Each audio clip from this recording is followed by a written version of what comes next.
নমস্কার বন্ধুরা, নতুন একটা ভিডিওয়ে সবাইকে স্বাগত।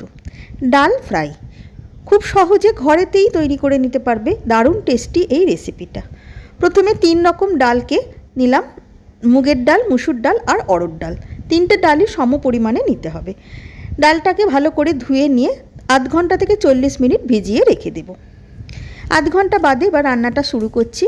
কিছুটা সর্ষের তেল গরম করে ফোড়নের জন্য দিলাম ছোটো এলাচ, দারচিনি, লবঙ্গ আর তেজপাতা। সুন্দর গন্ধ বেরোনো পর্যন্ত ফোড়নটাকে একটু ভেজে নিলাম। এইবারে এতে যোগ করব পেঁয়াজ। একটা মাঝারি সাইজের পেঁয়াজকে আমি পাতলা করে কুচিয়ে নিয়েছি। পেঁয়াজটাকে দিয়ে মিডিয়াম ফ্লেমে একটু লালচে করে ভাজতে হবে। মাঝে মাঝে একটু নাড়াচাড়া করতে হবে। একটু অল্প রং ধরতে দিয়ে দিলাম রসুন বাটাটা। এখানে আমি 5 কোয়া রসুন ব্যবহার করেছি। রসুনের সঙ্গে সঙ্গে দিয়ে দিলাম আদা বাটাটাও। হাফ ইঞ্চি আদাকে গ্রেট করে নিয়েছি।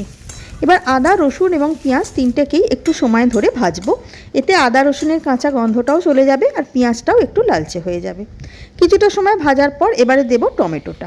একটা ছোট টমেটোকে ছোট ছোট করে কুচিয়ে নিয়েছি।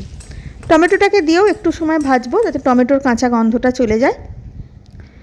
30-40 সেকেন্ড মতন ভেজে নিয়ে এবারে একে একে মশলাগুলো দেব। প্রথমে দিলাম স্বাদ মতন নুন, হলুদ গুঁড়ো, লঙ্কা গুঁড়ো আর ধনে গুঁড়ো। মশলা দিয়ে এবার বেশ কিছুটা সময় কষতে হবে, যতক্ষণ না সুন্দরভাবে তেলটা ছাড়ছে। যেহেতু নুনটা দেওয়া হয়েছে তাই টমেটোটা বেশ নরম হয়ে যাবে। আর টমেটোটা নরম হয়ে গেলেই খুন্তি দিয়ে ভালো করে একটু ম্যাশ করে দিলাম। মশলাটা কষতে কষতে দিয়ে দিলাম কিছুটা পরিমাণে কসুরি মেথি। কসুরি মেথিটা দিলে ফ্লেভারটা বেশ ভালো হয়। এবারে সব কিছুকে নিয়ে ভালো করে কিছুটা সময় কষবো। এদিকে ডালগুলো আধ ঘন্টা ভিজিয়ে রাখার ফলে দেখো সুন্দরভাবে ভিজে গেছে।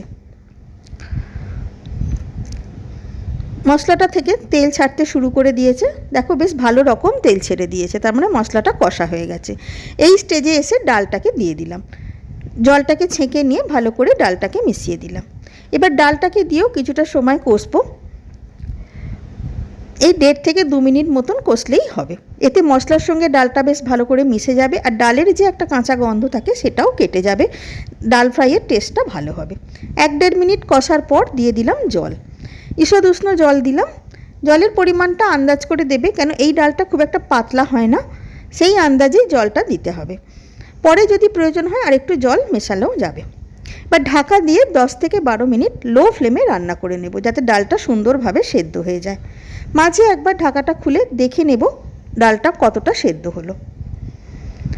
একটা ডালকে চেপে দেখে নিলাম, একটু আরেকটু সেদ্ধ হবে। ঢাকা দিয়ে আরও মিনিট 5 লো ফ্লেমে রান্না করে নিলাম। মিনিট 5 বাদে দেখো ডালটা একদম ভালো রকম সেদ্ধ হয়ে গেছে। স্ট্যান্ডিং টাইমে মিনিট 10 রেখে দেব। এবার এতে একটা তড়কা দেব, এতে টেস্টটা আরও বেটার হবে। 1 চামচ গাওয়া ঘিকে গরম করে নিয়ে দিলাম হাফ চামচ মতন কাশ্মীরি রেড চিলি পাউডার আর একটা শুকনো লঙ্কা। লঙ্কাটা তোমরা যেমন ঝাল খাবে সেই আন্দাজে দেবে। ওপর থেকে তড়কাটা দিয়ে দিলাম, এতে টেস্টটা অনেকটাই ভালো লাগবে। তৈরি হয়ে গেল ভীষণ সহজে ডাল ফ্রাই। রুটি, লুচি, পরোটা, লাচ্চা পরোটা, নান সব কিছুর সাথেই খেতে বেশ ভালো লাগবে। আশা করি রেসিপিটা ভালো লাগলো। ধন্যবাদ।